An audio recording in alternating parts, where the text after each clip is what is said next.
Everybody, welcome back to the Irish Breakdown Podcast. It is Monday, March 28th. I'm here with my guy, Ryan Roberts. So you know what that means. It means we're talking some recruiting. It's Monday.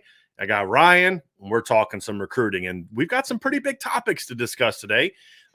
There's a pretty important player on campus today, which if you follow me on Twitter, if you're a member of the message board, you've seen the pictures we had from that. I just happened to be on campus today, and oh, hey, look, a 5-star quarterback. So, but he's not the only big-time player that's been on campus the last 48 hours. Also, Notre Dame hosted Keon Keeley this weekend, and he was joined on campus by Drake Bowen, another big-time Notre Dame recruit. So, a lot of talent on campus this week for Notre Dame, and we're going to talk about all of it, Ryan. And, I think, Ryan, just kind of from a big picture standpoint, I think the first thing that stands out to me is, Notre Dame's not playing minor league baseball anymore from a recruiting standpoint, right? Like it's that whole shopping down a different aisle bull crap that I always despised.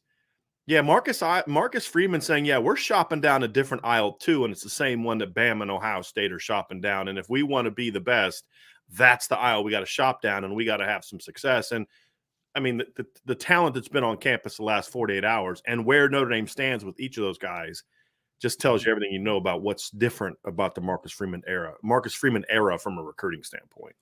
Yeah, I mean, like you said, man, we got Keon Keeley during the spring practice. We had Dante Moore in on campus today, obviously. Got some coverage and some great photos already. Brian, what a great moment there, man. I mean, all right, let me rephrase. The lowest ranked recruits for 2023 that's been on campus the last 3 days was Drake Bowen, who's a top 40 caliber player. Like, it's just kind of insane to think about, man. It's like... Yeah, Drake Bowen, talking about the guy that was a 5-star until he committed to Notre Dame. Right. That guy, exactly. Yeah, it's just really awesome to think about, man. And it's again, we're changing ideology a little bit at Notre Dame right now, kind of how the recruiting strategy can be, but also they're not backing down, man. They're competing, and that gives you hope that even for guys that are some of the premier recruits that they're still recruiting, that maybe they're not even in the best situation with right now, that they're not going to stop, know, like this isn't just okay. Yeah. Dante Moore's from Michigan. We're not going to be on this one. Keon Keeley's from Florida. We don't have a chance. Florida and Alabama are still going to commit to recruit him. Let's take our step back. There's a no nonsense competitive fire right now in this recruiting cycle and recruiting staff. And it is infectious, man. It's awesome to be a part of right now. It is. And, look, Notre Dame got on Keon Keeley before he was a big-time recruit, right? And we've seen this in the past. And then the kid blows up, and next thing you know, he's going somewhere else. And this staff hasn't backed down, and that's the big thing. And they've been aware, too. I think that's the other thing, too. You got to have some self-awareness if you're going to be really good at this. And I think the self-awareness is, look, if we're going to shop down this aisle, right? I'm going to use that phrase. If we're going to shop down this aisle of elite players, you have to understand that just because we made the purchase doesn't mean somebody's not going to try to mug us for our 5-star player on the parking lot, right? You know what I mean? Like, that's still going to be the case, and you've got to keep recruiting, and this staff has not let its guard down. They recruit Keon Keeley like he's a committed player, but not really commit.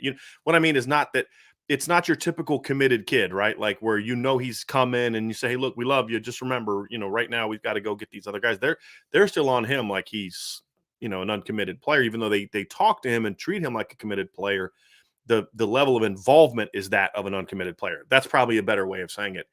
And that's a really, really, really important thing because, like, look, if Keon came out tomorrow and said, hey, look, I'm solid, I'm not going anywhere but Notre Dame, you still got to recruit him that way until he signs on the dotted line. And then it's like, hey, just a reminder, schools aren't allowed to contact you anymore because they're going to keep contacting him. And they're going to keep contacting his family or his coaches or his friends or whoever else. So it was good to get him back on campus. The key for me now with Keon and just, people on the message board, you kind of already got this intel on Saturday night, but, obviously Keon hasn't talked a lot to the media lately. And we talked to Drake Bowen. Sean talked to Drake Bowen because Drake just came back for one reason, Ryan, and that was to spend time with Keon Keeley. That was it. I mean, it was the only reason on campus. Yep. And he said, obviously things went great. And, Keon continues to love Notre Dame and say all the right things about Notre Dame. And so that's a good sign. And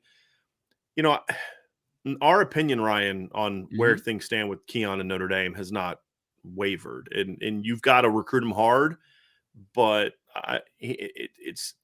his situation and Peyton Bowen's situation, who we'll talk about next, are just, to me, a little bit, they're just different situations in my view. No, they absolutely are. And it was nice. I mean, Brian, just to see Keon Keeley in short sleeve shirt on Saturday. That was a boss move, man. It was snowing. Right? It was cold and snowing, and Keon's walking up with a tight tan Notre Dame shirt on with no, didn't he have like a sweatshirt like tied around his waist or something like that? I think it was so like, at one point, yeah. You saw him we saw him at the sideline, obviously, during the event, and you were just kind of like, oh, okay, he's in short sleeves. Yeah. But then you see his picture that he posted of him walking around, and I'll tell you, I was in South Bend on Saturday. It was a little chilly, man, a little nipply. You know, I was made my way quickly from the parking lot to the. And you're a Jersey guy, so it's not like you're you're not soft when it comes to weather. You know, you're a little used to that. So yes, I'm pretty good when it comes to the cold, but seeing a 5-star defensive end out of the state of Florida coming up, and just kind of exemplifying some parts of Notre Dame, and I mean, he certainly looked like he was having a great time, and hats off especially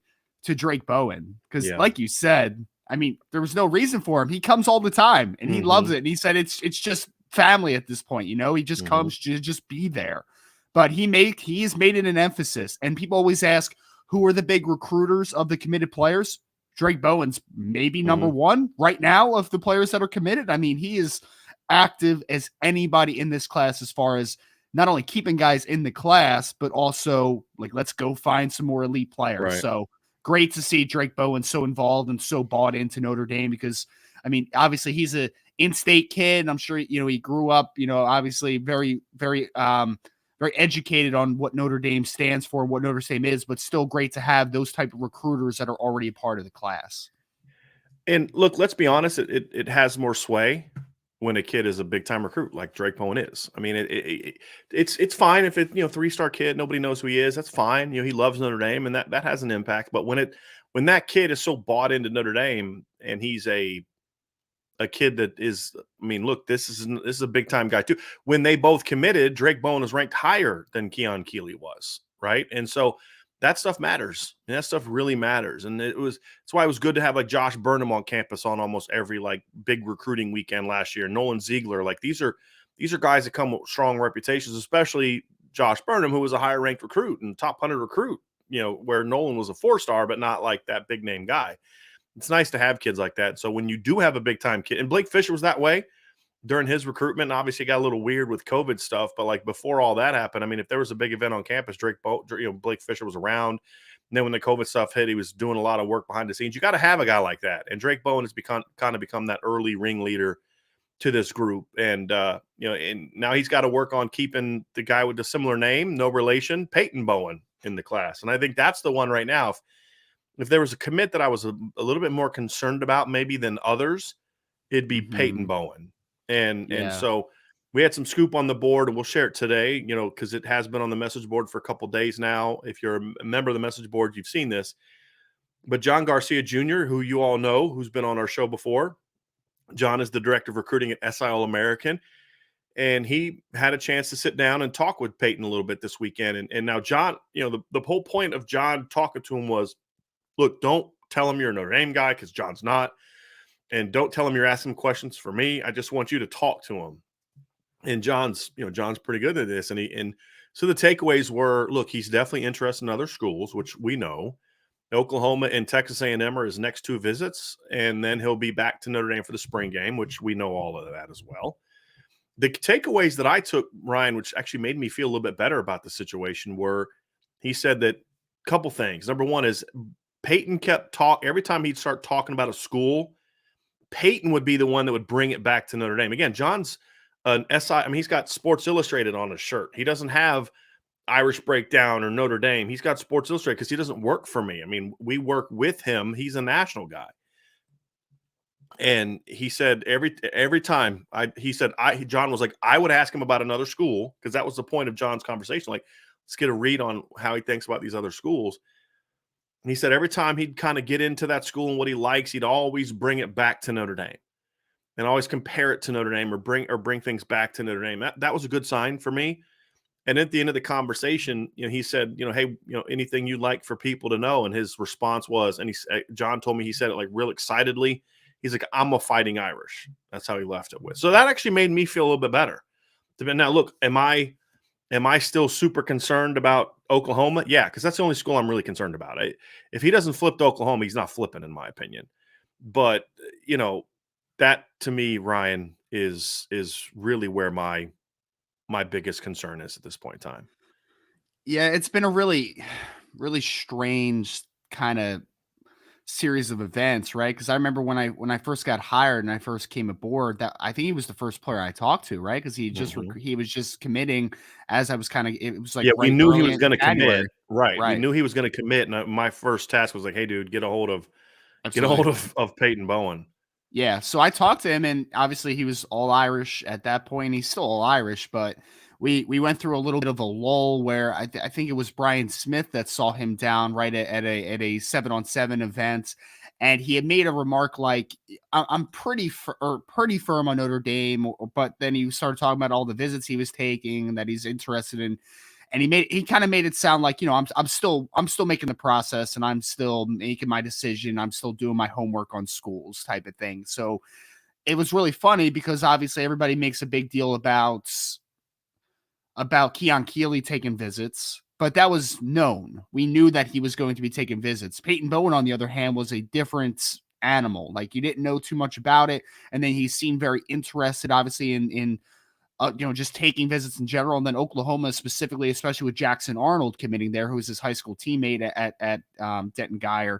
It's a little, unsettling to a degree. And we know that when you have a player who is a top 50 recruit and upside of a 5-star recruit, they're going to keep getting recruited. Like, there's no doubt about that. But he was the player for me. And I know that you share this sentiment, Brian, was that if there was a committed player that could be most likely to decommit, it was Peyton Bowen, in my opinion. And they are still going to have to fight for him, and they are still going to have to continue to recruit him hard. But I would agree that this recent interview with John did make it a lot more firm to me. Like, I definitely left that interview and said in my mind, like, I feel a lot better about where Peyton Bowen stands with Notre Dame than he maybe was perceived at one point. So I think it's a sign in the right direction. I think if Notre Dame is able to really start collecting the class that we think they can on both sides of the football, I think that'll reaffirm it potentially for Peyton.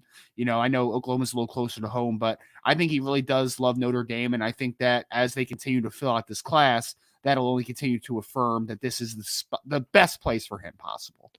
No question. And the thing about it is Peyton is the strange thing about it is Peyton is we talk about like a Notre Dame kid. And Coach Freeman had said, we got to convince kids that they're Notre Dame kids. Peyton Bowen needs no convincing he's a Notre Dame kid. I mean, he's a great student. He's a great kid. He's very conscientious. He's very thoughtful. He's all the things we normally think of when we think of a Notre Dame player. And yet it's like there's still that allure, right, of Oklahoma, and Oklahoma does really well in Texas, and this quarterback is going there. And, John had mentioned that those two were going to commit to Notre Dame together, but obviously circumstances changed, and Jackson really wasn't in a position where he could commit to Notre Dame. And then obviously Oklahoma turned up the heat. And I think Oklahoma likes Jackson Arnold, but I think a part of that also was they really like Peyton Bowen. Here's the other interesting wrinkle from that bit of news. So Oklahoma and Ohio State are both, and Ohio State's not really a player right now, but they're trying to be. They're both recruiting Peyton Bowen as a receiver. That's their pitch. They're trying to use the receiver angle to convince him, because we both like him as a receiver. We just think he could be a really good receiver, but an elite safety. Mm-hmm. But and the pitch is, what they're telling him is, you could be a receiver, and if as a receiver you're going to make more NIL money.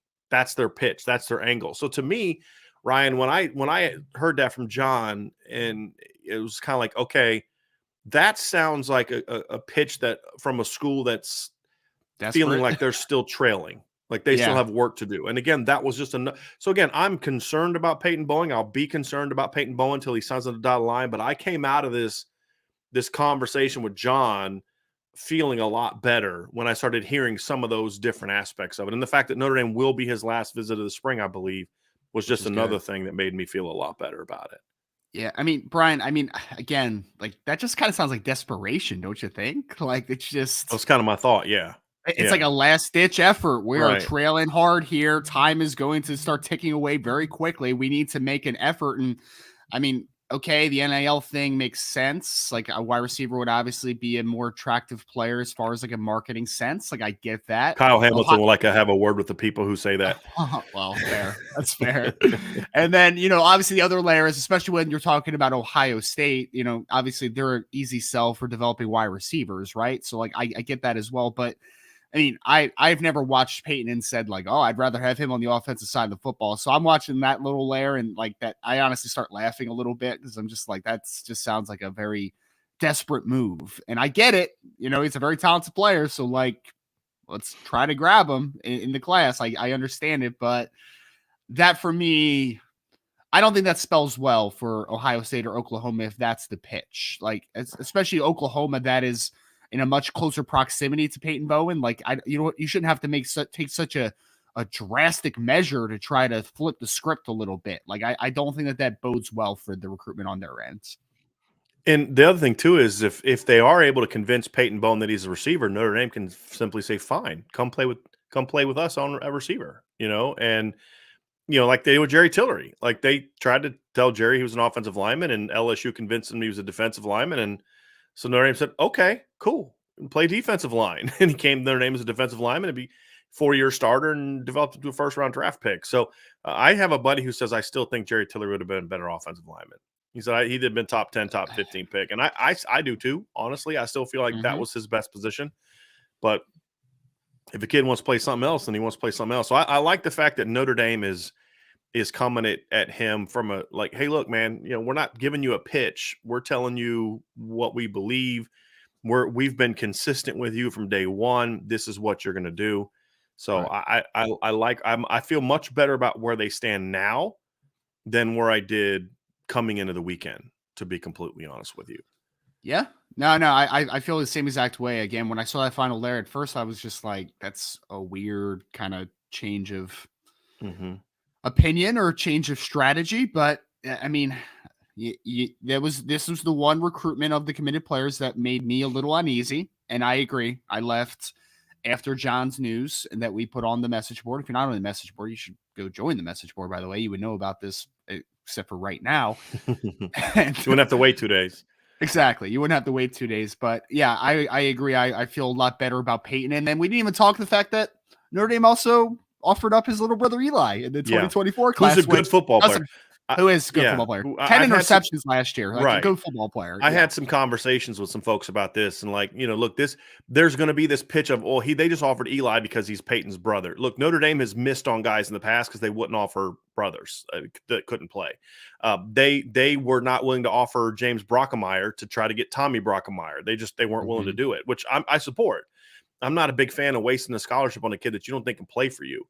Sure. But Eli Bowen can play. The only problem Eli has is he's small. I mean, that's really the only knock I have on him right now is he's 5'9", but he's a 5'9" sophomore. If he there's a chance he's going to grow another inch. If you go back and look at Peyton as a sophomore, he wasn't quite that short, but he wasn't as tall as he is now. He's a little over 6 foot tall now. But my whole thing is, at the very least, Eli, based on where he is now, if he doesn't grow another inch, can be another Tariq Bracy. Where he can be an excellent slot player. And if he does grow a little bit and gets a little bit more length, then he projects to be a really good field cornerback. Because if you look at their team last year, teams tried to pick on him at times because it's Ryan Yates on one side and it's Peyton, Bowen, man in the middle of the field. And then you've got this little 5'9" sophomore, like, hey, let's throw at that guy. And he made them pay. Like you said, 10 picks. Yeah. He had a great pick against Westlake. And hey, look, Austin Westlake was the one team that had a completely different kind of game plan, and that was like, hey, we're gonna go after the 6'2" Ryan Yates because this kid picked us off pretty early in the game. I think it was Austin Westlake that he had that pick. I think Kublik was rolling out. I thought it was Westlake. I'd have to go back and look at it now. I think you're right. I'm having some thoughts, but I thought he had made a great pick on the ball, and he was right with the receiver. The ball was underthrown. He came off of it and picked it off. But he had over 50 tackles and 10 picks in one of the best level, the best areas for college football. I mean, high school football in the country. I mean, he plays in a big time area. So Eli can play. Sure. Now, did Notre Dame's offer maybe come faster than it otherwise would have? Maybe. I don't think it did, though. I think it was part of the pot of gold pitch. And they like him. They think he can play. So Does it help with Peyton? Yes. Did they offer Eli to help with Peyton? No, I don't think they did. And, Yeah. I think that's going to be important, because if they start getting the sense that you don't really like Eli as much as you like me, you're just doing that that could actually have an opposite effect. Like, you're going to screw over my little brother just to get me there. That could have a negative effect for Notre Dame. But from the people I've talked to, even before they offered him, they're like, look, we really like Eli. And I'd be willing to bet, and I don't know this is opinion, not what I'm being told, but I'd be willing to bet that that's why they even waited as long as they did, because Oklahoma got on him pretty early. I think Notre Dame wanted to treat Eli like we're treating the rest of your class. So that way that we're not doing this for Peyton. We're doing this because of you. So you offer him as part of, sort of the pot of gold type of thing around that similar time. So I think that certainly helps their cause with that, Ryan. So before we move on to our final topic, which is going to be Dante Moore, we did have some super chats and super stickers I wanted to get to. Obviously, James Bucker with a super sticker. James, thank you so much for that. Demetrius Rex gave us a super chat, because this is the best place to be Irish on the internet. Demetrius, I appreciate that very, very much. Wade Garrett with another super chat. No question, love this channel. Go Irish. Appreciate y'all very, very much. And D Troll Hunter, I love this name, by the way. It's also his name on the message board, which I love. Tomorrow I have hip surgery on my right hip. I'll take all your prayers, and when I wake up, Dante Moore will be a Notre Dame commit. I hate to break it to you, brother, but I don't see Dante being a public Notre Dame commit tomorrow. This was not a thing where he was going to come and announce on campus or anything like that. That wasn't necessarily the goal, the objective. But we've been pretty confident in this one for a while, and our opinion hasn't changed at all from that. So I appreciate that super chat very, very, very much. So, Ryan, reason I was late today, I apologize to everybody. Reason I was late today is because I just kind of needed to take a little stroll, needed to get some outside air time, get some fresh air. Happened to wander around Notre Dame's campus because it's a beautiful campus and, nice, cool day, and wanted to just walk around and get some fresh air, and just happened to be around the Goog. And lo and behold, guess who walks up? 5-star quarterback Dante Moore. What a coincidence. I got so lucky that he just happened to walk by right at the time. And I got to tell you, man, it was a pretty awesome scene, right? Because we can't talk to Dante. We can't interview Dante. You're not allowed to interview kids while they're on campus and things like that. So didn't speak to him, but, just kind of watched. And, obviously he's walking up, and, Coach Freeman and Tommy Reese and Chad Bowden all kind of meet him and his dad outside and showing love and all that kind of stuff. And you walk in, and inside the Goog is every coach, every staff member, everybody associated with Notre Dame waiting right in there behind the national championship trophy, right? Because if you've never been in the Goog, when you walk into the Goog, the first thing you see is the 1988 national championship trophy with the big crystal ball. And to the left are the 7 Heisman trophies. That's what Notre Dame has in the Goog. It's a really cool deal, right? And then behind that to the right is that big statue, the 4 Horsemen, right? And I think they used to have the Joe Moore Award somewhere in there. I'm not sure. I haven't noticed. It's been a while since I've been in the Goog. But so you walk in, and it's the whole staff. And so Coach Reese, Coach Bowden, Coach Freeman, all are, showing love to Dante and his dad. And as soon as they walk in, it's like Dre Brown and somebody else open the door for him. As soon as they walk in, just the place erupts, just goes nuts.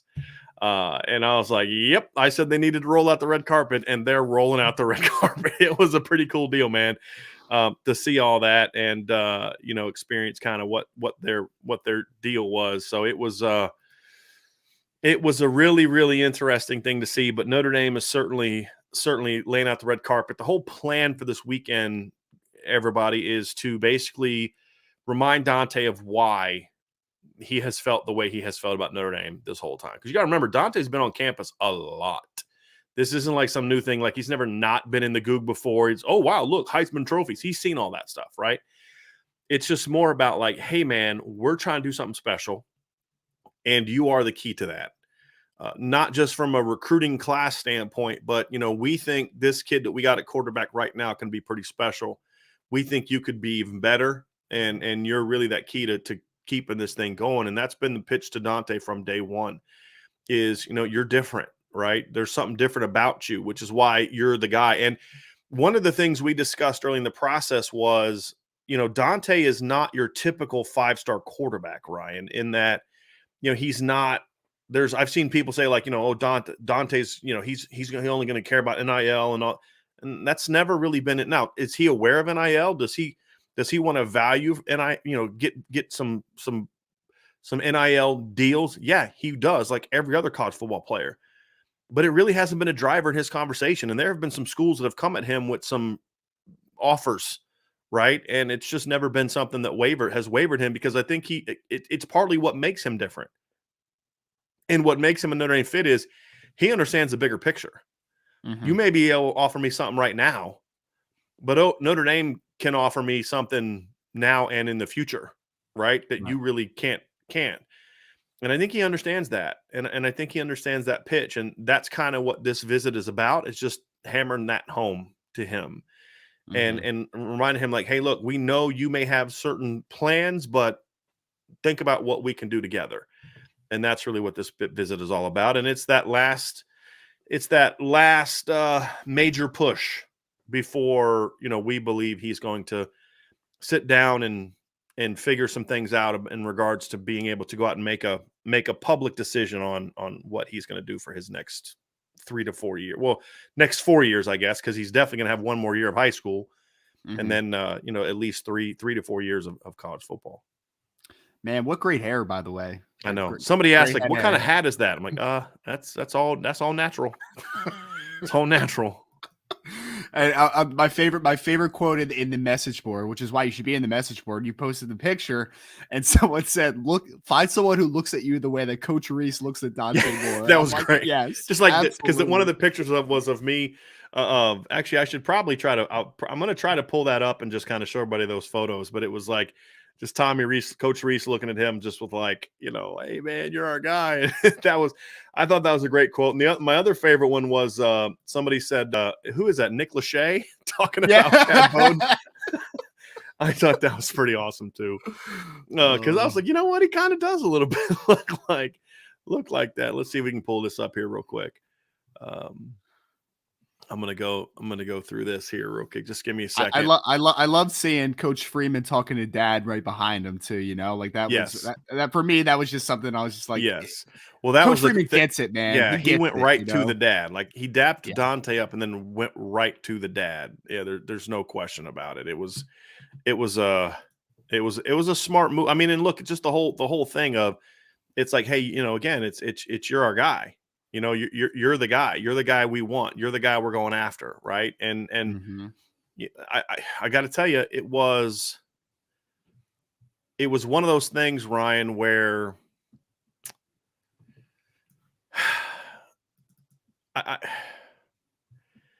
I think that we discussed and debated for a while the notion of how do you handle sort of quarterback recruiting in this class, right? And how do you, because it's such a great class of quarterbacks to where, look, we could kind of go get some other players and maybe be in a situation where we know we're at least going to get a good player like a Jackson Arnold or a good player like a Chris Vizina. Or do you say we gotta swing for the fences and go after an elite guy, a program changer? Right. And for a while there, I think the staff was determining between that. And it was so they were still on those guys. But I think within the last month and a half, I think they really sat down and said, you know what? Like, this is the guy we got to go get. Like, this is the guy that we have. This is the guy that's going to be that program defining player for us. And we've got to go get him. And I think it was smart. The timing of it was perfect. And I think it's had a big impact on their ability to get into the position now where you and I think they've been now for several weeks, which is Notre Dame's going to be really, really hard to beat at this point in time. Yeah, and there's a lot of layers, obviously, to the all eggs, putting every egg into one basket, because I know a lot of people got nervous because I think that it kind of backfired on them a little bit last year with the whole Will Shipley debacle, right? And after Shipley, they had to try to get back in with guys like Nicholas Singleton and Gavin Uck and those types of players. But for a quarterback specifically at that position, I think it's just a much different conversation, right? Because Is there risk involved? Absolutely, there's risk involved. But when you were talking about a paramount position like a quarterback, it's not like missing on a running back in a cycle potentially, even though they still got a good running back in Jadarian Price.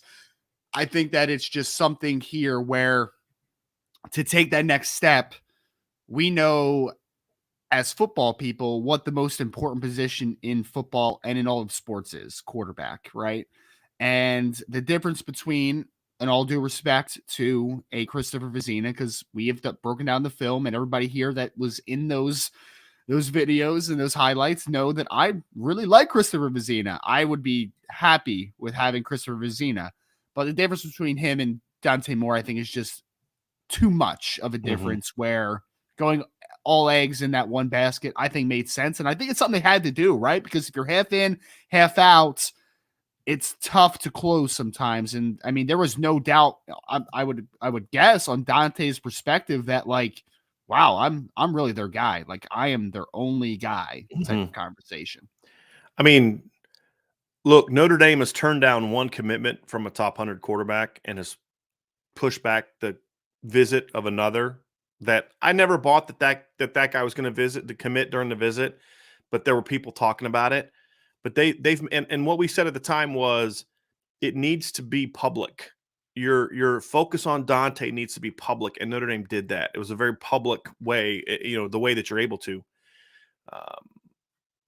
kind of say, hey, look, you're our guy. They made it a very public kind of situation, and I think that was a smart decision. And look, the visit this week, I'm gonna see if it. There we go. All right, there you go. There, that's the picture of that we're talking about with Coach Reese, and just kind of looking at Dante, and that's Dante acknowledging the media.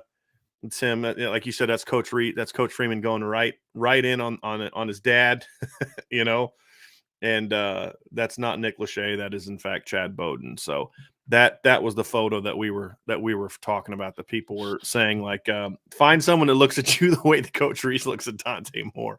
I thought that was a great comment. So what are the objectives of this visit, right? What is Notre Dame trying to do? Obviously, you're trying to get Dante to feel the love, but the really big thing is really laying out the path for Dante for, okay, look, this is all fun. Like, we showed you the love and all that kind of stuff, but let's get down to business, right? Let's get down to business. And what is the business, right?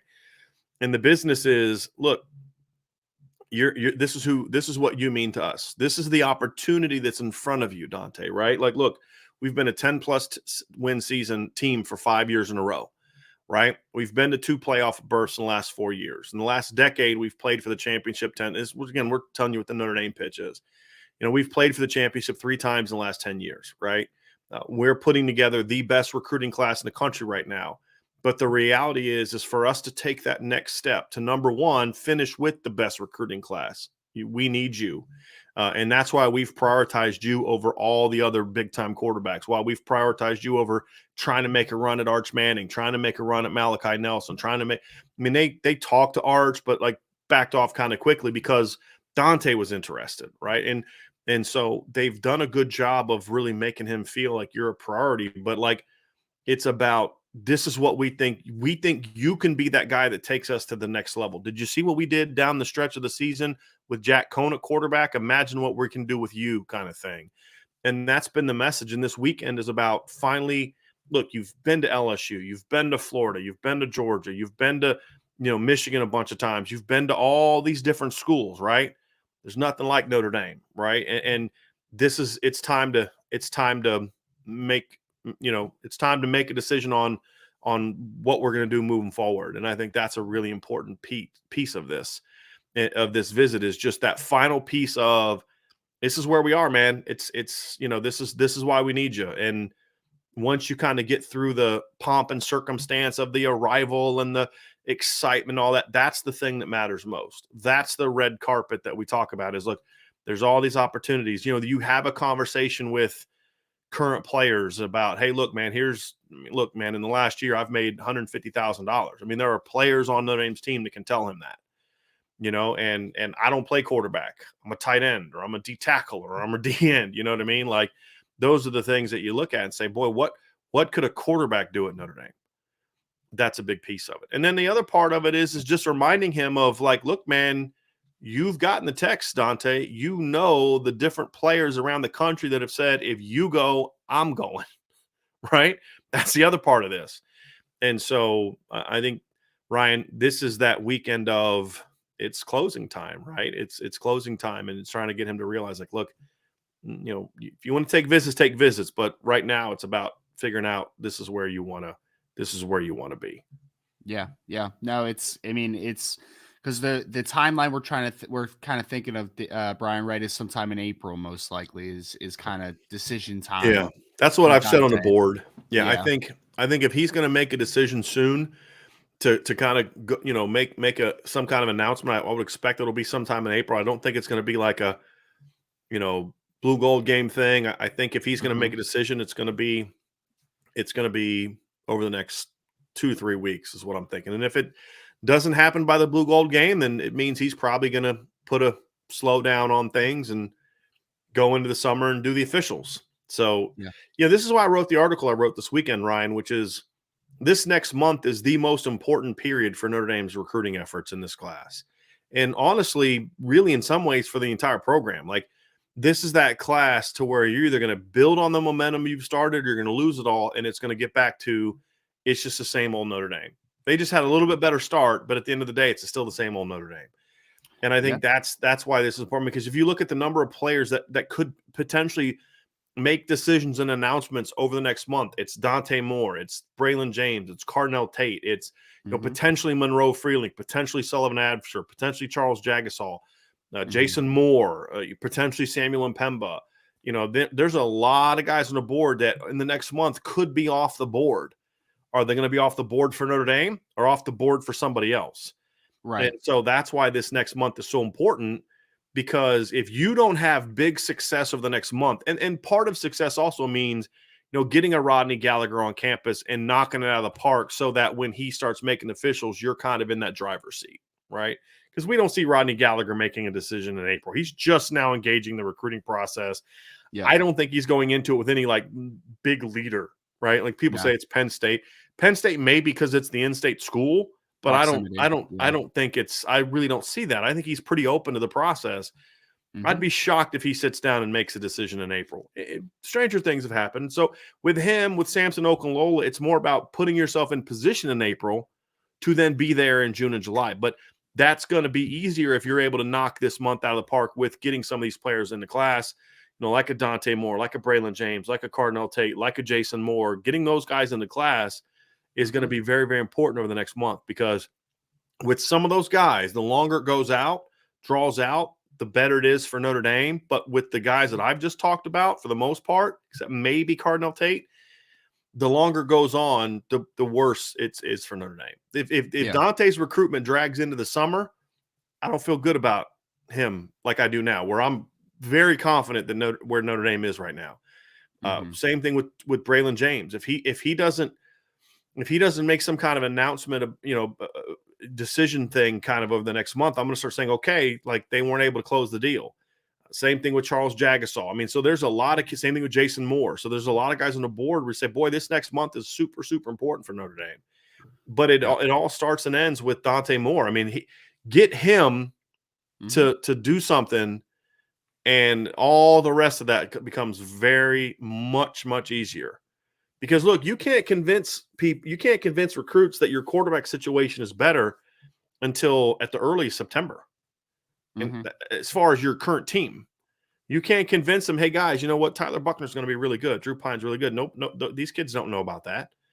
We haven't seen Tyler Buckner throw more than 30 passes in the last 2 years. And a lot of those were just kind of, one game against Virginia Tech and a couple passes here and there, right? Like Drew Pine's got 30 career passes. Jack Cohn threw more balls in the game against Oklahoma State than Drew Pine and Tyler Buckner threw all year. You know what I mean? So there's a team, people are using that against Notre Dame. They're using the quarterback success or lack thereof against Notre Dame. And Dante can kind of erase all that. And then if you go out and have success in the fall, it only helps you.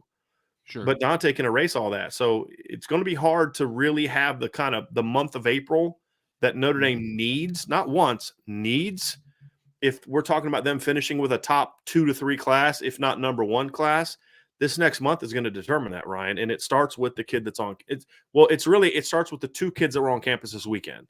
You got to keep Keon Keeley in the class. Though, to me, somebody asked who the most, like, I'm not defining the question, but it's like, who's the most important kid in the class. It was on a mailbag, and they asked of the. I think they actually asked who is a defensive player that could be the Pied Piper or the gatekeeper for the class, kind of like Dante Moore would be. Patrick Bird asked this question. Outside of Moore, is Keeley the next biggest recruit? And honestly, I'd say they're kind of, for me, Ryan, they're 1A and 1B. Yeah, neck and neck. Yeah. Because to me, yes, you need a great quarterback, but you know what? If I'm going to play a team with another great quarterback, I don't want it to just have to be about my quarterback outplaying him. I want it to be about my quarterback and my elite edge rushers. That's the thing, is like, give me that. And that's why I think Keon Keeley, to me, it's 1A, 1B. And you can go with Keon being 1A because he's already in the class, and then Dante's 1B, or you can go with Dante 1A and Keon's 1B. I don't care. But you're talking about 2 top 10 national players, if not top 5 national players. And guys that are at arguably the 2 most premium positions in all of college football, in my opinion. You could make that case. Quarterback definitely is, but you can make a case that defensive end is the premium, the next premium position in college football. You could definitely make that case. And so, and Notre Dame just hasn't made a living. I mean, you talk about they haven't signed a lot of 5-star quarterbacks. Well, look, they've signed a 5-star quarterback more recently than they've signed a 5-star defensive end, because they signed 3 to 5-star defensive ends in 2011. They signed Gunnar Kiel as a 5-star quarterback in 2012. Haven't signed a 5-star at either one of those spots since then. So, yeah, it's going to be important for them to get him too. But these 2 kids, keeping Keon in the class and then landing Dion. And look, landing Dante helps you with keeping Keon, in my opinion. It does.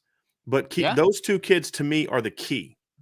To your point, Ryan, Dante is the Pied Piper of the group. But if you can keep Keon Keeley in the class, it makes selling yourself to Mpemba, Alsbury, Gillette, Jason Moore, Devin Houston, Micah Teague, Christian Gray, Caleb Downs a lot easier. It sure does. And it's a very different situation, because as we sit here with 9 commits in the class for Notre Dame, 7 of them are on the defensive side of the football. So the Dante Moore commit, potentially, if he does choose Notre Dame, would start, in theory, a snowball or an avalanche effect, of the class. Because there's right now, all Notre Dame has in the class is Cedric Irvin Jr. at running back, and they have Cooper Flanagan at tight ends. Like Brian said, I mean, he rattled off 7 guys to start this conversation a little bit that could be in decision mode sometime in the next month or so. 5 of the 7, real quick, were on the offensive side of the football. So the snowball effect, I think, can happen very quickly, because then we're talking about like, hey, I want to play with Dante Moore. And I think that Keon Keeley has a very similar effect, but it's a little different, because it's also on the defense side of the ball right now. You got to maintain Peyton Bowen, right? Like, you got to keep those guys that are in the class. And Keon Keeley being a part of it, he could be the Pied Piper to a degree on the defensive side of the football, to not only maintain what they already have, but then also, like you said, Micah Teague, come on down. Like, let's go, man. Jason Moore, come on down. Samuel Mpemba, come on down. Let's keep going after Caleb Downs if you're Notre Dame. So I think that he is definitely in that same type of conversation. And I think that I'm excited, Brian, because, I mean, selfishly, for myself, I just want to see what happens on this offensive class if Dante Moore does choose Notre Dame. Like, I want to see the names that they can pull, because we've been talking about the effect that he could have on the class. I just want to see it. I want to see what happens. You certainly came on at the right time to cover Notre Dame recruiting, Ryan. I certainly did. I think I'm good luck, if anything. But. Yes. Yeah, sure. Well, then I hired you, so isn't it me that deserves the ultimate credit? It's all about me. I got to bring it back to me. It's your foresight, man. There you go. It's your foresight. There you go. No, it's just one of those things, like you said. Like it's a momentous recruitment, right? And I, it's a lot of hype, right? But it's legitimate. I mean, it's the reality. We're not overblowing this. I mean, look, I could tell you about conversations I've had, text message I've seen, things that we've heard from different sources that say, hey, like, look, if this kid makes this decision, it's gonna be a bit of a snowball. I mean, that's not us thinking, that's not us hoping, that's not wishful. It's look, this is what we're hearing, right? So all of this is, I think you all know us enough by now to know we're not going to get out here and be caught in an emotional conversation and just assume, well, because this guy is this must happen. What we're telling you about the snowball effect is not a guess.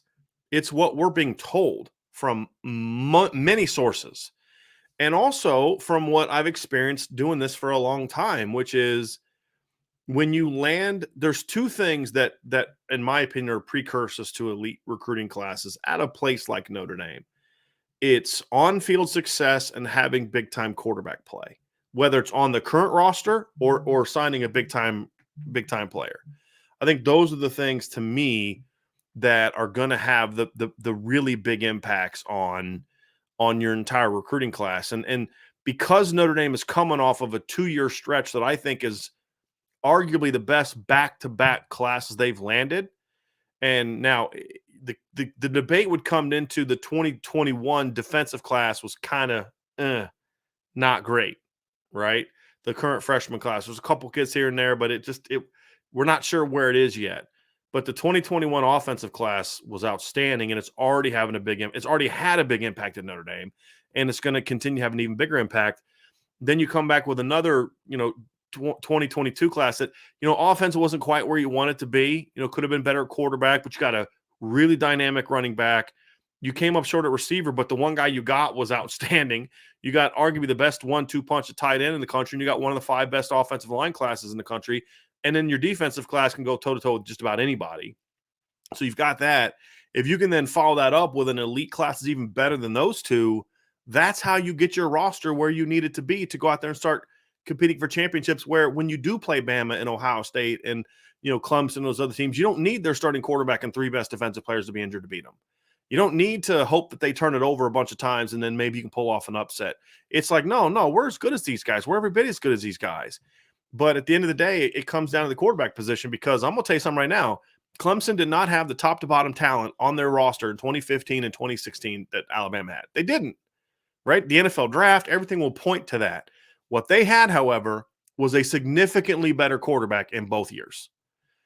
That's why they were able to keep it competitive the first year and why they won it the second year, right? And that's really what college football is all about. I mean, you take Joe Burrow off of LSU and replace him with the kind of quarterback they normally have at LSU. You put Danny Etling there, right? Or Jordan Jefferson there, right? Wasn't that the younger brother?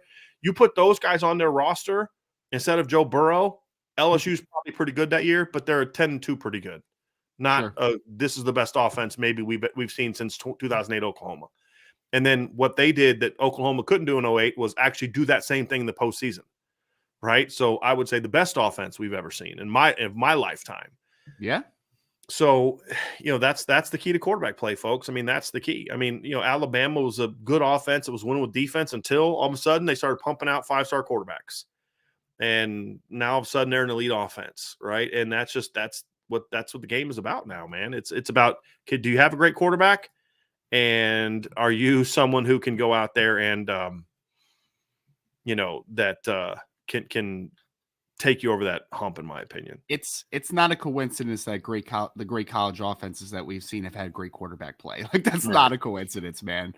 Yeah, I know. I saw that comment, by the way. I saw that comment.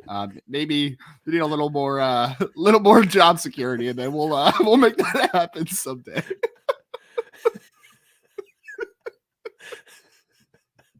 Sorry. No, you're fine. I saw it. For those who are listening via podcast, somebody said that Ryan has a tattoo on his right arm.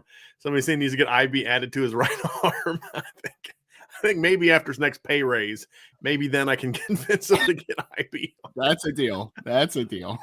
Okay. Good to know. Anyway, real quick, Japheth Martin says, you mentioned he was texted by others that if he came, they would too. Does Tate happen to be one of those guys? Thank you for the super chat, but I'm not going to tell you that. I'm not going to tell you who those guys are. But that's just but that happens a lot in recruiting. You know, I mean, just there's certain players like, hey man, you go, I'm going. And Keon Keeley kind of was that. It was Keon and Brennan Vernon like committing back to back. Like they literally committed a day apart. It was something they planned out kind of when they were on their visit. And it was one of those things like, hey, you come, I'm coming, let's do it, let's make this decision. And all of a sudden, it's a little easier to convince, Drake Bowen to jump on board, right? Because Drake's not like the guy you then have to build around. And I hope that other guys join me. Drake's like, I get to play behind that. Cool. Right. And then Justin Rhett's like, wait a minute, I get to cover while those dudes are rushing the quarterback. Cool. And then it just builds and builds. And that's kind of what happened on defense is like, now all of a sudden you're looking at like nobody's even close to where Notre Dame is right now as a defensive class. Now they got a lot of work to do to finish, but there's nobody's got a defensive class even close to where Notre Dame is right now with their 7 commits. Well, that started because you got 2. I mean, and if you remember at the time, Brennan Vernon was higher ranked than Keon Keeley was. Brennan Vernon was the 5-star at the time. And then obviously he committed and it's not as big of a story anymore. And he's not taking visits and he's not in the spotlight. So Brennan Vernon doesn't generate a lot of clicks for you. So all of a sudden he's not as good of a player. I say incredibly sarcastically, but Keon's kind of become the hot name. Well, part of the reason Keon's become the hot name is because he's still taking visits. Let's be honest about that. But it's still, kids could pop in the film. Drake Bowen could look at the film and be like, whoa, that's a dude, right? With both of those kids. And then Justin does it and Peyton can do it and Adon can do it and all that. Well, that's the impact that you hope that Dante will have and that we think he will have. But, as far as who those players are going to be, it wasn't the point. The point wasn't to try to get into who these players are and all that other kind of stuff. The point is that's what we believe is going to happen. And some of those kids won't do it. That's how it always goes. But a lot of them, I think will, because they already like Notre Dame a lot. And that's key. Like I don't believe that just because if Dante committed Notre Dame and did it publicly and all that, does that mean all of a sudden Carnell Tate's the next 8? No, Notre Dame still has to close on Carnell. I just think it gives them a better chance. Even if Carnell was one of the people that said that's fine. You say that to your boy, but at the end of the day, that's different than making that decision. You got to close on a guy like that, right? Right. So it's not an automatic. Like, don't think that, oh, well, they got him. No. Coach Stuckey and Coach Reese and Coach Bowden and Coach Freeman still have a lot of closing to do with Carnell Tate, no matter what Dante Moore does. But getting Dante Moore, if they're able to kind of make that happen soon, does make it it easier to win that battle. Yeah. Just so people understand. And I know, Brian, we had, I know you were talking about the impact a little bit. So we actually had Irishman 7114 say, if you have a front 7, that includes Keeley, Moore, Vernon, Houston, Bowen, and Pemba and Zinter, how much of an effect does that have on Peyton Bowen to stay and Caleb Downs to join? And it's a similar thought process that you were just talking about. I mean, it's answered Irishman. It's huge. I mean, it's absolutely huge. You would not want to play behind that. I mean, honestly, defensive backs have a clear understanding, man. If you can affect the quarterback, I'm going to get some easy interceptions. I'm going to get some easy pass breakups, and I'm going to look good on the back end. So it'll be a huge moment for Peyton Bowen to have all those guys in the class, right? Like, it would be huge to kind of affirm that he is in the best possible situation. And Notre Dame's going to keep recruiting Caleb Downs. And we still don't feel great about where they are with Caleb Downs just because of we think that he's probably going to stay down south a little bit. But if you have that group that you just highlighted, it's going to make it an easier conversation. Right. It's going to make it an easier sell. Why would he not want to play behind it? Like, you can argue that is the best front 7 recruiting in all of in the nation. So yes, it would actually absolutely move needles, in my opinion. That would affirm a lot of things, I think, for any safety that wants to play behind that. I think it's this mantra, and when we've talked about it, I've talked about it over the years plenty of times. Football's different than basketball, right? And I've shared this story with you before. I had a 5-star parent of a receiver a number of years ago, and he was frustrated that his son wasn't getting the same kind of love that a 5-star basketball player from the area was getting. He said, why do you think that is? And I said, because your son could go to Oregon State. A 5-star basketball player can go to Oregon State, and they're going to be an NCAA tournament team the next year. At the time, Oregon State sucked at basketball and football. And I said, your son could go to Oregon State as a 5-star football player, and they're still going to suck because football is not about one guy. And if Notre Dame was coming off of a 4-8 year, not as many kids would care if Dante Moore picked them, right? It's they're already pretty good. We can be the group that takes them over the top. And as far as like looking at the class, kids care even more about who's in your class. And there's this feeling amongst great football players that two things that I think fans have to understand about most great football players. A, they're not afraid of competition.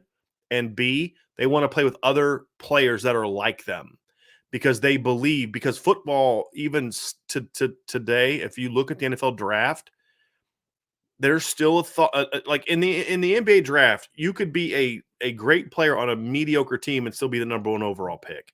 It's a lot harder to do that in the NFL draft, right? And if you look at it like Bama, and I mean, Bama's had a lot of guys, in my opinion, get overdrafted because of how good their team is. Georgia's had guys get overdrafted because in recent years because of how good their team is. Clemson the same way. And Ohio State's been that way because when there's a lot of good players, even though maybe this guy may not be as great as we think he is, they're all really good, which makes them a great team, which then allows guys to look even better. Hey, this guy's great in coverage. Look at his numbers in coverage, blah, blah, blah, blah, blah. Well, yeah, because quarterbacks never had time to throw, so he could play a style that, you put him in the NFL and he doesn't have a pass rush in front of him, and all of a sudden he gets exposed in certain ways. So I think kids understand that like to be great as an individual, I have to be part of a great team. More kids understand that in football, I think, than understand that in basketball. And that's not a knock on basketball players, because in basketball, one guy can have that kind of big impact, right? You can be that follow me kind of guy. In football, it's a little bit different. So to the point of, if Notre Dame has that front seven, plus it's not just that. Throw in last year's Tyson Ford and Aiden Gobira. Throw in last year's linebacker class. And now all of a sudden, Peyton Bowen and Caleb Downs, you're like, hey, man, yeah, there's some dudes like, because if that's the class Notre Dame gets, right? So that means they would get commitments from from Jason Moore, Devin Houston, if I'm reading this correctly, Samuel Mpemba, right? They'd land those 3 players with what they already have. Am I Yes. getting that correct? Yes. Yep. Now all of a sudden you look at it and say, name me a team in the last 2 years that has recruited the front 7 as a whole better than Notre Dame. And I don't think you don't have an answer. You could maybe say A&M is still ahead as a defensive line just because of what they did last year, maybe, but not as a front 7, because the talent Notre Dame has brought in on the D line, that's 2 5-stars right there. And you're talking about 4 top 100 players along the D line in the last 2 years when you throw in Tyson Ford, and at least one service had Aiden Gobira as a top 100 player. That's a lot of highly ranked dudes. Keon Keeley's a 5-star. Brendan Vernon will be a 5-star as long as he stays where he's currently ranked by rivals. Jason Moore's a top 50 guy. Tyson Ford is a top 100 guy. Samuel Mpemba might be a 5-star defensive end down the line as well, too. Correct, but he's definitely going to be a 5-star linebacker with Drake Bowen as a top 50 guy. And I'd say, look, fine. And then you look at Notre Dame had the best linebacker class in the country last year. You won't be able to tell me that there's a team that definitely has now you could maybe say there's some teams on par with what Notre Dame's doing, but you can't tell me there's a better one. And so you could say to Caleb Downs, hey, man, okay, that's cool. Georgia won a national championship, but you're not playing with the guys that are that were on that championship team. They're all going to the NFL right now. Trevon Walker's gone. Jordan Davis is gone. Go look at what they have, what they've signed the last 2 years. Look at what we've signed the last 2 years, and tell me who's going to be playing, if you're going to be playing with better players there, right? That's the pitch. And if you're able to get those guys, that pitch works for a guy like Caleb Downs and a guy like Peyton. Like, do you really want to go to Oklahoma and play with that group? Or do you want to come here and, be a part of something special? That's the pitch. And it works because, as I've said a million times, it's like the Alizé Mack recruitment. Why did Alizé pick Notre Dame over UCLA? Because UCLA got on a whiteboard, and drew up what they thought they were going to do with Dante, with Alizé. Notre Dame popped in film of Tyler Eifert and said, watch that. How are we going to use you? Watch that dude, right? And that matters.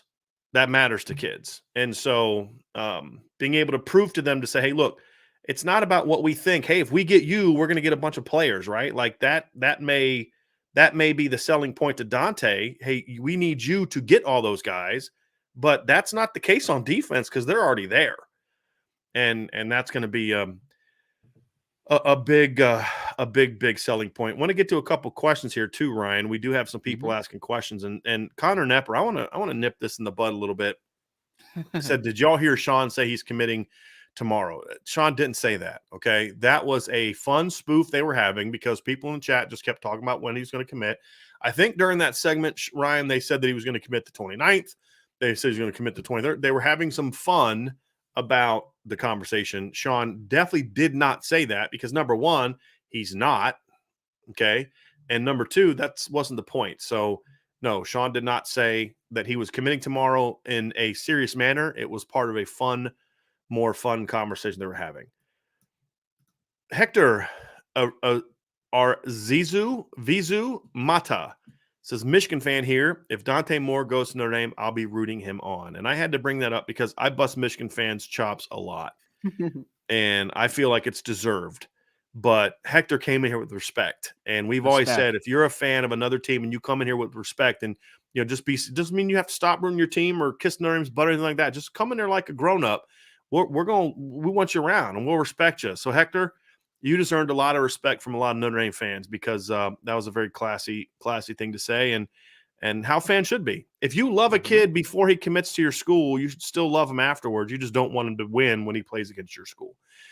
So that's going to – like I texted Alex Bars after he signed with the Raiders, and I said, hey, man, congratulations. I hope you go 15-2 next year because I'm a Broncos fan. I want Alex to win all the games except when they play the Broncos. So, but it doesn't mean that, all of a sudden I dislike Alex Bars now because he plays for my rival. That'd be petty, very, very petty of me. But appreciate that, Hector, very much. Ed with the super chat. Appreciate that, Ed, very, very, very much. But yeah, did we kind of nip that in the bud there? The whole thing about Dante committing today or tomorrow, that is not the plan. That has never been the plan. There is no intel about him doing that.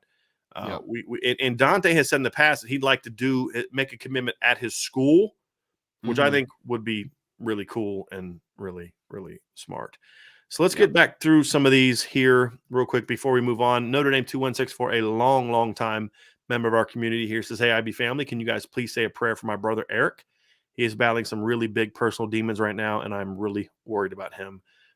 Eric, Notre Dame, my man, wish I knew your name, but Eric will definitely be in our prayers. There's no question about it. And I saw people in the chat have already talked about that. So, we always say, we always got your back, man. We're a family here and you've been with us from the beginning. So I appreciate that very, very, very much, man. And we'll keep him in our prayers for sure. Benji just read an ESPN article and 3 of the 6 experts asked questions, said they felt that Notre Dame was most likely to underperform this year. National media remains crapping on Notre Dame while praising Brian Kelly at LSU. I love it. I love it. It's like that moron at ESPN last year that has his, his projection thing, right? What does he call that? The Bill, what I'm talking about, right? Bill Connolly or whatever his name is. Yeah. And who this is the same model that after the 2019 season was done, still had LSU behind Ohio State and Clemson. Right. So, sometimes I've said, it's about a projection. Well, they kept projecting Wisconsin to be really good last year and it never happened. Okay. So, it's a dumb model. And sometimes, it's cool. You have a formula and and I like it and all that, blah, blah, blah, blah, blah. But sometimes when your thing kicks out something really stupid, you should maybe think about changing your formula. I'm just going to say that. And he had Notre Dame being 7-5 last year. Remember that? And it's like, okay. I mean, it's the same crap last year, everybody. It has no bearing on Notre Dame. And if anything, I love it because it's just more fuel to the kids' fire because they see that stuff. These kids are very savvy when it comes to seeing what's out there. They know what's out there. And I say bring it on. I say bring in all the hate. I like it better when Notre Dame is the disrespected team, the disrespected program. I don't know about you, Ryan, but that's how I feel. No, I agree completely. And I mean, like you're saying about that little model, right? It's like, if you keep getting bad results, man, you got to change your process. Like that's that's pretty point blank period. So I was talking to Brian when I was in South Bend. I actually think Notre Dame is going to overperform maybe what expectations are in my opinion, because I think people think that it's a very young squad and that there might be a couple hiccups, but I actually think that Notre Dame is going to be a lot better than maybe a lot of people predict. So I'm fine with them being under the radar for now, though. I'm fine with them being a surprise team potentially going into 2022. I'm totally fine with it. Yeah, I think they'll be ranked higher going into the year to create. I think if they think Notre Dame's going to be a bust, I think they're going to rank them higher, so that way they can enjoy the fall a little bit more. But I think Notre Dame is going to, like I said, I just have a good feeling about this team so far. We'll see. I mean, we'll see if I'm right or wrong. I don't have as many of the question marks about some of the coaching that we had going into last year. I guess that's probably the biggest thing for me is, and I'm not talking about Kelly versus Freeman. I'm not even talking about that. Like, that's a whole different I'm just talking about the 10 assistants. It's like I don't have well, if the line's good, they'll be okay. If not, then they're going to struggle, right? We had last year. 99 problems with BK ain't one. I think it's good timing to bring that one up. Aside from Carnell Tate and Braylon James, who are the skill position players that a commitment from Dante Moore would have the greatest impact upon? Rodney Gallagher, Jaden Greathouse, Justice Haynes, or no chance? Anyone else? I would say of those three, Ryan, just kind of comment on those three first, and then you can kind of talk about who else you think it might have an impact on. Yeah, I think it would definitely have an impact on Rodney Gallagher. First and foremost, I think it's going to have an impact on any wide receiver, just in general, to a degree, for a varying degree. I think the biggest impact is probably on Rodney Gallagher, just because he's also a Northern kid, right? So I think that's going to speak a little bit of paramount to the conversation. Jaden Greathouse, I think that it's trending in a solid direction. I think that it would have a good little buffer to the recruitment right now, because I think that Coach Stuckey is doing a really good job with him. Obviously, he's a Texas product, so trying to get him out of the state of Texas. Other than that, Justice Haynes, I think that we honestly just need to stop talking about Justice Haynes, to be honest with you. I just don't think that Notre Dame's going to keep talking to him, because why wouldn't you? But I just don't have a good feeling about it. I haven't really. So those are a couple of the guys. Braylon James is a guy, like it was already mentioned, was assumed. So I think Rodney is probably the most guy that just kind of comes off the top of my head. Other than that, I mean, I'm still waiting to see exactly what Notre Dame thinks about the running back board, because I don't know if they're taking a second running back, so I don't know if that will have a big impact in that regard. I think I'm still trying to dig on this, but I do think right now, if things go well on the visit that they made, they would take Jay Lamar. I think that's one that they're looking at right now, but I think that's Steven still to be determined at this point in time. But I think the reason I say Dante's, if he commits, it would have a bigger impact on, it'd be skill players that maybe right now Notre Dame's not as high on.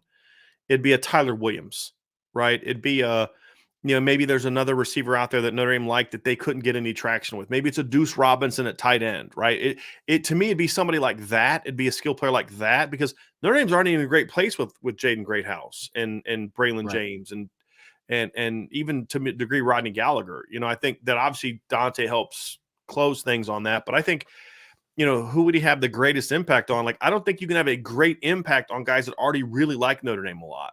I think it's just about getting them to kind of seal the deal, right? If you're going to talk about a great impact, I think it's on somebody like a Tyler Williams. Are you able to then convince Tyler Williams to visit for an official during the summer, or maybe an unofficial during the summer, and then come back for an official during the fall, depending on what his time frame is on the decision? It's easier to do if you have a Dante Moore in the class. I think that would be a kind of a guy that I would look at and say, hey, maybe that's the guy that a Deuce Robinson. Look, you messed up. The previous coach messed up of stopping recruiting Deuce, and that's just my opinion.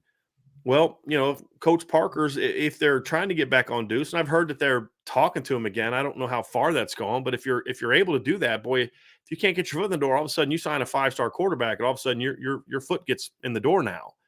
I think it'd be more somebody like that would be my guess on, who it would have the biggest impact on. It'd be somebody that maybe we're not talking a lot about because they're not really in on that guy, that they will have a much better shot at if they do, in fact, get Dante in the class.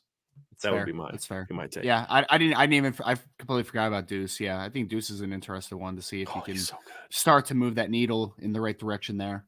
Yeah.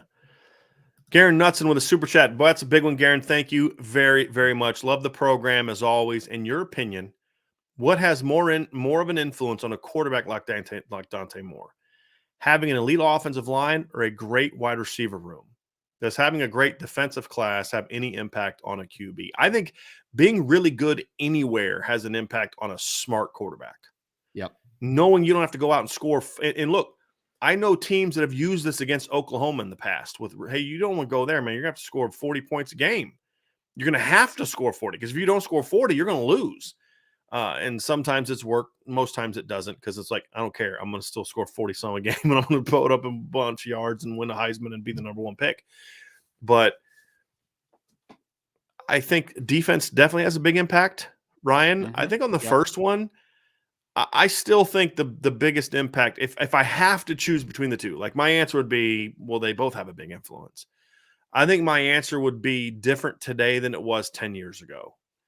And the reason I say that is because the game has changed so much with RPOs and quick game and the shotgun that you can better protect against with not having a great offensive line if you have great skill players. And the perfect example to that is Clemson. Both of Clemson's offensive lines and their 2 championship teams were just okay. But they had great skill players and a great quarterback. And so they're still able to score a ton of points and win a championship.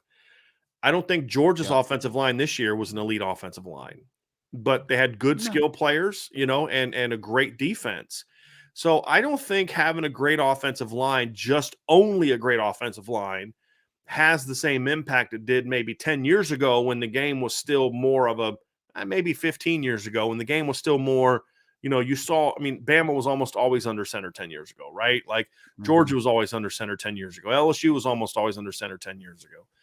And so I think the game has changed to where as long as it's just a good offensive line, not an elite one. So it's like this. You have a good offensive line and elite skill players or an elite offensive line and good skill players. I think in today's game, Ryan, this is my opinion, and I'd like to hear yours. Yeah. I think a quarterback is going to look at the elite skill and the good line and say, yeah, let's roll with it. In Notre Dame's offensive system. I believe that. In Georgia's offensive system may be different because it's under center, pro style, and all that. You may need more time. In Wisconsin's offensive system, you absolutely need a great offensive line. But in Notre Dame's system, I think he would go with the elite skill and the good line as compared to the elite line and good skill. Yeah, I think it's changing. I think the ideology is definitely changing. You just saw the Cincinnati Bengals go to the Super Bowl, right? And it definitely was not because of their offensive line. Like, it's one of the worst offensive lines I've ever seen. So I think that it's definitely changing. I think that I think what has the real impact on quarterbacks now is you mentioned wide receiver room. I also think it's who the play caller is, right? Like that. I think that rapport with, Coach Reese or whoever the offensive coordinator is, or the head coach that calls the plays that is recruiting a big time quarterback like a Dante Moore. I think that has a just incredible impact, just a huge impact on who he is. So I would even say that I think that play caller might be even like if you put all those things ducks in a row and you have to kind of, rank them. I think that would even be above an offensive line room, honestly, for a lot of players. Right. So I think play calling and I think wide receiver room, because there is ways to get around having a bad offensive line. But I think that scheme is obviously, so I really do kind of parlay play calling with the wide receiver room now, because I think that you can manipulate space a little more than maybe you once could. I think practically you're correct. I don't know if it's as easy to sell that to a recruit. That's what I would say. As a 17-year-old, practically, I think it'd be easier to sell. Like, hey, we have an elite offensive line.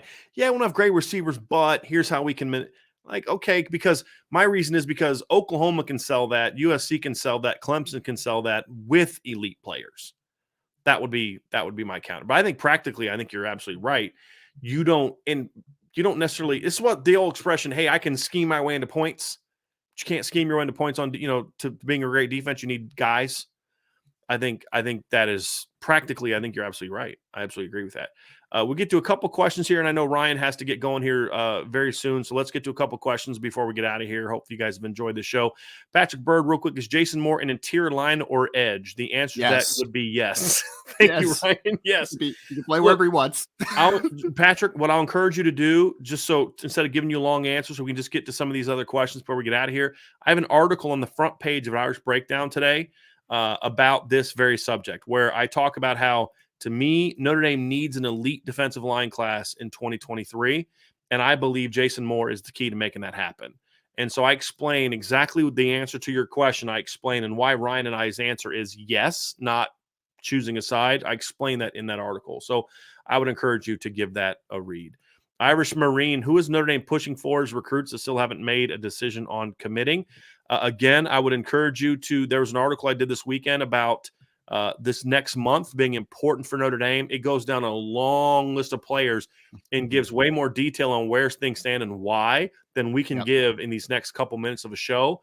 But there's a ton of, they've only got 9 commits. They want to sign 25. That means there's more guys that they're pushing for than that are currently on the class. So I would encourage you to check that out. And it gives you a very detailed answer. You can find that at irishbreakdown.com. It is a free article. Any article that we write is free. You don't have to have a membership to read that. So I'd encourage you to check that out. Notre Dame asks, what's the difference between composite rating and non-composite? So non-composite is simply an outlet's personal ranking. So, the staff gets together, whatever their grading system is, this is their ranking. It's just 247's ranking. This is Rivals ranking. This is ESPN's ranking. This is On3 rankings. This is SI99, SI All-Americans rankings. It's just individual rankings. The composite is when 247 takes all the rankings and kind of gives like a point, like a percentage to that grade of each player, and then puts it together to come up with one ranking, the composite ranking. And now they put more emphasis on their own grades, as they should. On3 likes to brag about how everyone's rankings takes the same value, which I'm sorry. If you don't think your ranking system has more value than others, then you need to rethink how you're doing your own ranking. That's just my opinion. But I understand the reason behind it. If it's a true composite, then everybody should be weighted the same. I just don't believe everybody's ranking should be weighted the same because some of them suck and they don't put as much emphasis and it's not as serious ESPN. So that's just kind of my 2 cents on that. But that's it. Basically, composite is when you take them all together and kind of give a point system and then kick out just one ranking for each player, and then you put it in the new, which is sometimes you'll have a kid that's a compositely ranked higher than he's ranked by any individual service, because he's consistently ranked by all the others, where another kid may be ranked higher, but then another has him way down. So it will actually happen. It doesn't happen often, but you'll see times where a player is actually ranked higher on the composite than any individual ranking. And that's actually a good thing, because that means everybody kind of sees that kid in the same light. Sure. Jacob Watson asks, do you think the 2023 class could potentially be the best DB class Notre Dame has had? I feel like that's our biggest weakness, even more than wide receiver or quarterback. Jacob, I mean, we've talked about this a little bit, and we're actually going to have an extra show this week talking about defensive back recruiting. I mean, the answer is no. I don't think that it's in the position right now, right? Like, there's a lot of positions that we feel great about. Defensive line, we talked about. Quarterback, if they're able to land Dante Moore. Wide receiver, we're starting to feel really good about. Offensive line, even, we feel pretty good about where they are with a lot of people. I don't feel great about the cornerback position, especially because obviously you have Adon Schuler, you have Peyton Bowen. Peyton Bowen's a top 50 caliber player. Adon's a top 200 caliber player in the country. So you're at a great spot safety wise. I don't know if they're going to be able to add another safety. I know they would obviously like to with a guy like a Caleb Downs, but I'm just not sure if it's going to work out in that facet. But cornerback has me really worried because you have Justin Rhett, top 100 player, obviously out of Las Vegas. Bishop Gorman, fantastic start to the class. But if you ask me right now, who are they favored for of any other corner? My answer would be zero. I know that they feel that they're a very good spot with Christian Gray. I don't feel as good about that one. Micah Tease, I feel like they would be maybe second right now to Oklahoma. But again, I don't think that they are first in that conversation as well. They're going to keep recruiting him. They're going to keep recruiting Braxton Myers out of Texas, but I don't feel great about that at all. So I am honestly very worried about cornerback recruiting. Safety is very good, off to a good start. Justin Rhett's a really good top 100 player at the cornerback spot. But I just think that you're just not in a great position right now for another corner or two. They got to close. Yeah, they got to close. They've got to close on a Micah Tease. They've got to get another big-time corner. And I would say if you just separate it, just safety, then you can say, yeah, this is the best safety duo. If they can keep these two kids, this is the best safety duo they've had in a while, right? Yeah. I mean, you could maybe go back to the Derek Allen, Houston Griffith tandem of 2018 from a ranking standpoint to find one that's close. And I think this group would probably end up being better than that. MB says, hey, guys, say Tyler Buckner earns a starting job and has a phenomenal season. Would that drastically hurt Notre Dame's chances of getting Dante Moore, or help as it shows Tommy can develop quarterbacks without being handicapped? Number one, helps a ton. I'm going to refer back to what I said earlier. Most great players are not afraid of competition, number one. Number two, Dante has been told by Notre Dame that they have high expectations for Tyler Buchner. That's part of the selling point, which is, we're going to get started and you're going to build on that. And they're 2 years apart. I mean, Dante will be a freshman when Tyler Buchner's a junior, or, so there's, that it's just kind of a different deal. I think if anything, again, it helps. It definitely helps with that. Most great players are not afraid of competition. There's no doubt about that. Also from John Arundel, do we need to blare the alarm bells if Dante Moore doesn't commit, or will we still be in a good spot with Vizina? Listen, I hope everybody understands. I know a lot of people thought Dante Moore did not come to Notre Dame, from everything we've been told from both sides of this. Dante did not come to Notre Dame this Monday and Tuesday with the intention of committing, nor do we think there's any plan of that, nor do we think Notre Dame would push for that. Okay, just let it play out. Okay, but he's not going to be committing like any kind of public fashion over these next couple of days. That was not the intention of this visit. Okay, so I know that people want that and get excited about that, but that was never the intention at this point in time. A couple more questions. Colin Park, Samuel Mpemba, Drake Bone, and Jaden Osbury would be an insane linebacker group. And you got to throw Preston Zinter in there too, buddy. That's a 4-star kid. He's a good football player, no question. Notre Dame asks, would getting a verbal from Caleb Downs cause a Don Schuler or Peyton Bowen to decommit since they're in the same class? No, because the pitch that Notre Dame is giving to all three of those guys is, look, we want to be more of a 3-safety defense. We want to be able to do things from a 3-safety defense standpoint where we have 3 guys on the field that one's not a rover but a traditional safety, so we can go cover and put range and handle some of these spread offenses like USC, like Oklahoma's been in the past, like Ohio State, like Clemson. And so that's the pitch is, who's going to play of that trio? All of them. And even when they're in their 2 safety looks, Notre Dame has shown under Marcus Freeman that they're going to rotate their safeties a lot, which is what they did this year. So you're all going to play. Somebody's going to look. It's like Peyton and Nadon, right? When you get here, somebody's rotating in with you. No one guy, even Kyle Hamilton came off the field. Somebody's going to rotate with you. So do you want it to be, this guy or that guy? I think is the conversation. But the other part, as I said before, is most great players are not afraid of competition. They embrace it. Why do you think Alabama gets number 1 classes every year?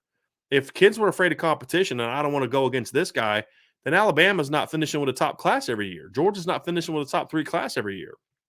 Ohio State doesn't finish with highly ranked classes every year because kids would be afraid of competition. And it'd be kind of like great one year, not the next. Great one year, not the next.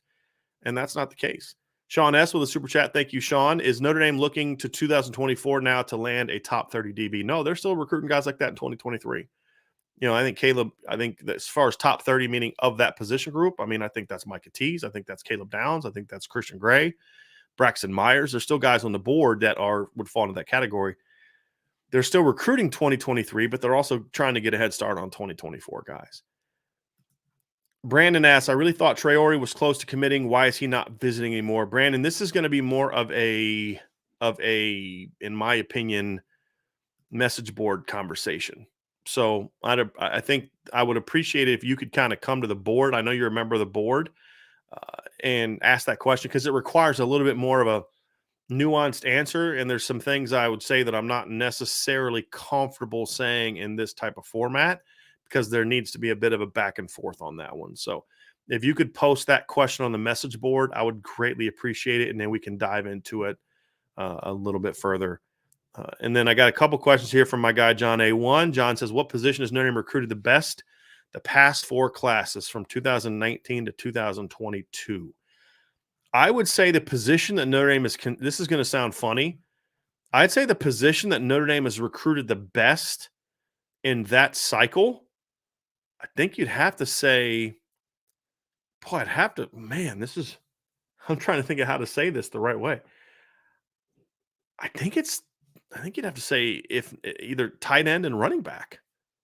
Think tight end, obviously, Notre Dame recruits as well as anybody, but you look at like running back, for example, in that stretch, they've gotten Kyron Williams, they've gotten Chris Tyree, they've gotten Logan Diggs, they got Kyron Williams in 2019. They got Chris Tyree in 2020. They got Logan Diggs, Audric Estime in 2021, and they got Jadarian Price in 2022. There's no misses there. There's been misses at quarterback. There's been misses at receiver. There's been misses along the offensive line. There's been misses on the D line. There's been misses at linebacker. There's been misses in the secondary. The one position where Notre Dame has landed, now when I say miss, I mean like they finished with misses. Obviously, they missed on Will Shipley, but honestly, I'm fine with how the running back turned out in 2020 when you get Logan Diggs and Audric Estime. So, I mean, Kyron, Tyree, Logan, Audric, and Jadarian Price, that's as good of a stretch of recruiting as Notre Dame has had at running back for a while. And so I think I'd say that's probably it's probably not the answer people were expecting, but I would say somebody put linebacker. I can't say linebacker because there were years they flat struck out at linebacker, didn't sign a single guy. So I can't go with linebacker at this point in time. And John Arundel asks, how much is it to join the message board? It's $4.99 for a month. It's $49.99 for a year. It is the best value you will find when you look at how much great content there is. It's cheaper than all the other places. They are offering deals that are cheaper now, but once your kind of your grace period ends or the time for that deal ends, you're back to much higher than what we offer. So we try to keep it affordable. We actually had a thread on the message board of people asking that we could raise the prices because they want us to be able to do more. I'm not going to do that because I want to be able to have people I don't have any intention anytime soon of raising our prices, especially with the way things are going in our country from an economy standpoint. There's still a lot of people hurting. Prices are soaring for everything else. We're not going to be part of that, right? Like inflation doesn't impact us the way it does. There's no supply chain issues for me putting Notre Dame content out there. So I can't justify raising prices in that regards. And I want people to have a place where, no matter what status, what socioeconomic status you come from, you can afford to be a part of our community. So I know someday we'll up our prices. That's just the natural part of it. But we're always going to have the goal of trying to make this an affordable place, right, where people can go. What we are going to do, because we've had a lot of people ask to give more, which I think is awesome. We're going to we have a booster package where if you want to join for a year, but you want to give us $100, $150, $200, we have a booster club. So you can join that way. And then that gives us money. It comes right to us. So it's not a super chat where Google takes 35% of the cut. We're also going to create sort of a Friends of IB package where if you want to pay more per month, you want to be a monthly membership, but you want to pay a couple dollars more per month to help out IB, you can join that way too. So we'll have some of that stuff going soon, but from our base package is not going to change. I want this to be, we've always said we want this to be a bit of an escape from the world. And if I just start jacking up look, we're doing okay. We're still turning a profit. We just had March and April of notoriously the two worst months of the year. And when it comes to generating revenue for a site like ours, and we turned a profit both months. So, we start having a string of months where we're not turning a profit, then I'm going to have to make a business decision to up our prices. But honestly, folks, ever since we launched the message board, we've turned a profit every single month to the point where I was able to go hire Sean and hire Ryan. And so, I'm not one of those people that this is my personal decision, my personal opinion. Like I don't do this to maximize the most amount of money I can make. I do this because I love what I do. I do want to make money and be able to support my wife and live a good life. But it's more important about the community we build is even more important to me than making sure I'm doing everything possible to maximize every penny. And I also believe that if you truly do want to maximize your profit ability, I think that there's two ways to do it. One is to raise prices. The other is to say, hey, look, I want to make more money, but I want to do it because we get more people to join, get more people to be a part of this community as opposed to jacking the price. I've always believed in that. And, it's how it's going to be. But with the way things are going right now with our economy and just everything going on, I couldn't justify raising prices right now because I'd have none. My mortgage hasn't gone up and, I know food's gone up and gas and all that, but I work out of my house and, it's just, we're not there yet. So we're going to continue to offer the great low rate that we have. And we're going to continue. We were always going to have the mantra that this is a place where if you can't afford a subscription, you're still going to have Irish Breakdown content, free articles, free podcasts, all that stuff. If you're someone who wants to support us, but you don't have a lot to give, you're going to have an option here. And if you're someone who does have more to give and you want to give more, you have options to do that too. But I feel like if you make it higher to where it becomes like what I've complained about Notre Dame, which is like, you can't complain about the atmosphere of the games when it's like you've priced yourself out of a lot of family members being able to go when you consider, tickets only cost this, but yeah, it's this much to park and food. It's like $9 for a drink, all these different things. We want to make sure that this is a place that everyone can afford to be a part of. And we're going to put out content that makes you want to be able to pay all your hard-earned money whatever you're willing to give or able to give, we want you to be able to give that, but have options for people. So if you want to pay more, give you options to pay more. It's like people tax. People say, "Hey, you should raise tax." Well, if you want to pay more in taxes and pay more in taxes, no one's stopping you, right? But some people can't or don't want to, and that's kind of how I kind of look at this. So, really appreciate everybody being a part of what we did today. This was a really, really fun show. Really, really fun. And so I'm going to go jump on the message board now. We got some articles we got to produce. I got a Dante Moore film breakdown on the front page of the site. So go into great detail. There's some clips. There's like 3 videos with about 2 minutes each of some clips of Dante, so you can see what he brings to the table. Super, super talented player. But I kind of explain like what makes him so good, right? Like we all know Dante's really good, but what makes him so good? And that's kind of what that article talks about. I also have an article about on the front page, and I'm putting the link to the show or to the website in the description box below. But the other thing about it, we have an article on Jason Moore, how he is the key to Notre Dame having an elite defensive line class in 2023. He is the key. They have to get Jason Moore. And we talk about that as well. Ryan has his mailbag up, and we'll have some 2024 updates coming up later on the show as well. And of course, if we get any intel on Dante Moore and now the visit's going, that's going to go up on the message board at Irish Breakdown, the premium message board at Irish Breakdown. So you will have to be a member to kind of get that intel. And until then, we'll be back tomorrow at 12:30. Ryan is trying to set up a couple guests for NFL Draft Talk this week, including a former Notre Dame player we're hoping to get on. And then also one of our favorite draft analysts, Ryan and I both's favorite draft analysts, we're going to have come on here very, very soon. Read away. Message board is definitely worth the price. Join up. Thank you very much for that. I appreciate that very, very much. So anyway, we have Alberto, our buddy from Spain, just sending a super chat in euros. Keep up the great work. Definitely the best deal in the business for information on all things Notre Dame. Appreciate you, Alberto. Alberto is also part of our Irish Breakdown premium forum. So we appreciate that very, very much. Jeffrey Hudgens says, I joined just last week and regret not doing it earlier. Appreciate that very, very, very much. Everybody have a great rest of your day. Thanks for being patient with us. I think you guys can understand why I was late. I was on campus, being there for when Dante arrived, but it was definitely worth it. And thank everybody for being part of our show today. For Ryan, I'm Brian. Sean was here today too, as on campus with me for Dante's thing. Drove in from Chicago, so he's on his way back from that as well. I know he will be going live later today on the Lucky Lefty podcast, so check that out as well. So everybody have a great rest. Here we go. The fish says, hold on, let me see. Let me see here. Before we go, let's talk free market pricing. Inflation affects the cost of living for your talent. Those increases make them attrition risks without raises tied to. Okay, look, dude. If you want to have that conversation with me, you can have that conversation with me privately. I understand how that works. And as I said, we're making a profit. They're salaried employees. They're comfortable with where they're making. We're good to go. Okay. I understand how that works. But anyway, everybody I should have read that before I pulled it up. Everybody have a great rest of your day. And we will talk to you all again very, very soon. Thank you for joining the Irish Breakdown podcast.